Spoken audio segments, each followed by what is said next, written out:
लेकिन दो और खास मेहमान हमारे साथ मौजूद है। क्रिस्टल इंटीग्रेटेड सर्विसेज का आईपीओ आज से खुल गया है। आईपीओ का साइज 300 करोड़ रुपए है। प्राइस बैंड 680 से 715 रुपए के बीच में है। Company health care, warehouse, airport management, housekeeping जैसी कई सर्विसेज में मौजूद है। आईपीओ पर बातचीत करने के लिए हमारे साथ जुड़ रहे हैं कंपनी के सीईओ संजय दीघे सर और साथ साथ सीएफओ वरुण डे सर। आप दोनों को नमस्कार और आप दोनों का स्वागत है हमारे कार्यक्रम में। तो पहले तो संजय सर आपसे मैं कंपनी के ओवरऑल बिजनेस के बारे में एक व्यू लेना चाहूँगा, क्योंकि जिस तरह की कंपनी का कामकाज है, क्या कामकाज है, जो मैं पढ़ रहा था कि आप मेट्रोज़ में भी मौजूद हैं, आप हॉस्पिटल्स में भी हैं, एयरपोर्ट सर्विसेज में भी हैं, प्लस स्कूल्स में भी हैं। सो किस तरह का कामकाज है कंपनी का ओवरऑल और कब से कंपनी की मौजूदगी है? ये काफ़ी सेक्टर जो अभी आपने बोले वो तो हमारे कोर सेक्टर्स है। क्रिस्टल इंटीग्रेटेड सर्विसेज लिमिटेड 2000 साल से बिजनेस में आई और आज 24 ईयर्स से हम काम करते हैं। आज इंडिया में इंटीग्रेटेड फैसिलिटी मैनेजमेंट जोन में हम फास्टेस्ट ग्रोइंग कंपनी है। और जो सर्विसेज से आपने हमारा इंट्रोडक्शन चालू किया, हमारा एक यूएसपी ये सर्विस ऑफरिंग्स ही है, क्योंकि भारत में हम एकमेव कंपनी है जो इतनी सारी सर्विसेज एक रूफ के अंडर देते हैं। काफ़ी लोग देते हैं individually, but as per FNS survey का जो इंडस्ट्री रिपोर्ट है, हम लोग के पास सर्वे का पूरा रेंज सिर्फ हमारा है। और इस सेक्टर में हालांकि ये बहुत स्ट्रॉन्ग सेक्टर है, बिकॉज एक अच्छी एम्प्लॉयर है हम। हमारे कंपनी 40,000 लोग हैं, पैन इंडिया 21 ऑफिसेज हैं, 319 कस्टमर्स हैं, जिनके लिए हम लगभग 2160 फैसिलिटीज़ हैंडल करते हैं। क्रिस्टल ये इंडिया में ये सेक्टर में सबसे अच्छी प्रॉफिट मेकिंग कंपनी है। तो 24 साल में ये 3-4 चीज़ जो हमारी यूएसपी बन गए, एक तो फास्टेस्ट ग्रोइंग है हम लास्ट 3 साल में 22% CAGR से ग्रो हुए हैं और हमारी मार्जिन सबसे अच्छी है और हमारा ऑफरिंग सबसे अच्छा है। ये बताते हुए 40,000 एम्प्लॉयज़, हमारा जो रेवेन्यू टोटल आता है, आपने बताया मेट्रोज़ है, एयरपोर्ट्स है, हमारे हॉस्पिटल्स है, हेल्थ केयर, एजुकेशन और सैनिटाइजेशन, ये लगभग हमारा एक अच्छा कोर स्पेशलिटी भी है। कोई ब्रेकअप इसका रेवेन्यू का कुछ परसेंटेज में? रेवेन्यू को हेल्थ केयर में ऑलमोस्ट लगभग 36% हमारा हेल्थ केयर से आता है।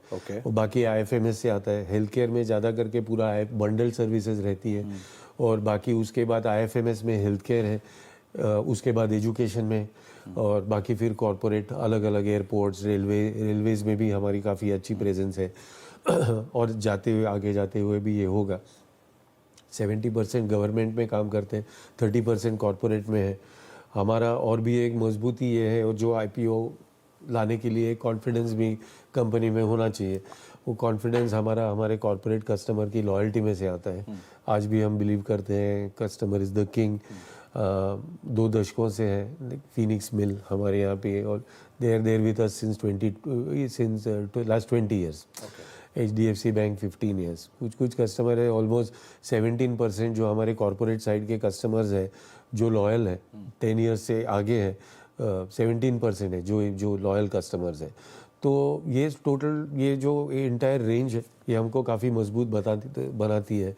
और आगे भी जाके हमारा प्लान यही है, जो हिसाब से मेक इन इंडिया का इनिशिएटिव ले रहे हैं। Make in India is a good prospect for कोई भी इंडस्ट्री सर, ऐसा नहीं हमारी।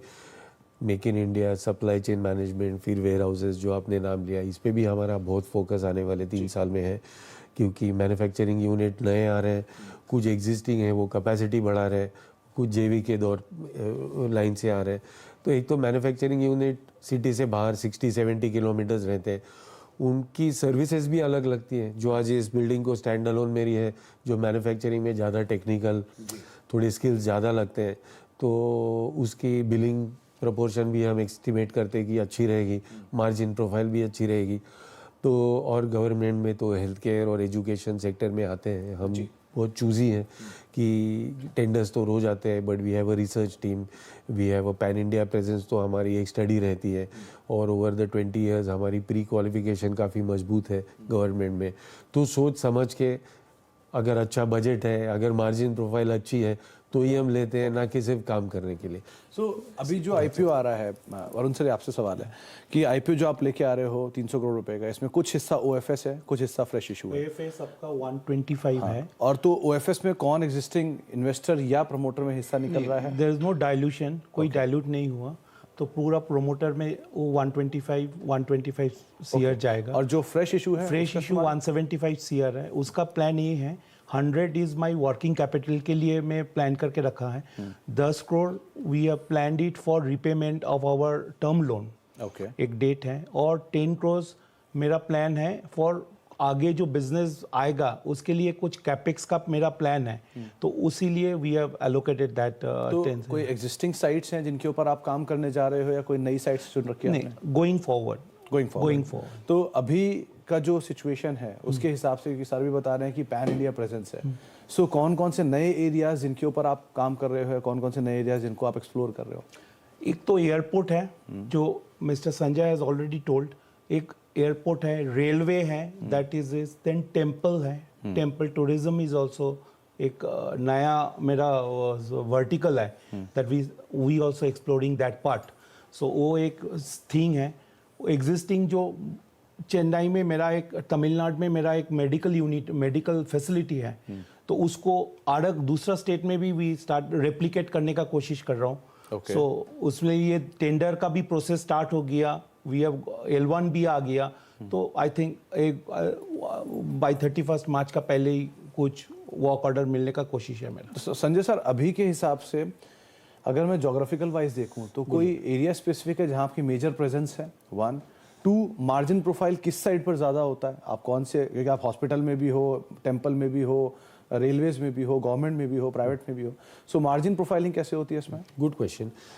अभी जो ज्योग्राफी है पैन इंडिया, हमारा सबसे ज़्यादा एक्सपोजर तमिलनाडु में, उसके बाद महाराष्ट्र में, तीसरा एमपी में, चौथा दिल्ली में, पांचवा हरियाणा में। तो ये सब पूरा पैन इंडिया स्प्रेड है। अभी हमारी प्लान तो अभी यूपी और हिमाचल वगैरह उधर तो जाएंगे। बाकी इसका जो प्रोफाइलिंग है मार्जिन, IFMS अगर आप करते हो, बंडल्ड सर्विसेज, वो भले कोई भी सेक्टर में दो, गवर्नमेंट कॉर्पोरेट में, उसमें मार्जिन देने की क्षमता ज़्यादा अच्छी होती है। अगर आपको उस पर भी इन डेप्थ में चाहिए तो ज़्यादा करके एजुकेशन सेक्टर में इसकी मार्जिन प्रोफाइलिंग उसमें भी और अच्छी होती है। तो इसलिए IFMS की हमारी कोशिश रहती है कि जितने भी सर्विसेज हम बंडल करके दें, एक वैल्यू भी क्रिएट होती है उससे, मैन मशीन मटेरियल का कॉम्बिनेशन होता है। और दूसरी बात, उसके अंदर अगर आप स्मार्ट वर्किंग करते हो तो आप अच्छी मार्जिन उधर निकाल सकते हो। और अभी फॉर एग्जांपल क्रिस्टल, ये एक ही कंपनी होगी, कॉर्पोरेट में भी रिन्यूअल रेट ऑलमोस्ट 100% है। 23 में एक भी क्लाइंट लूज नहीं करा हमने।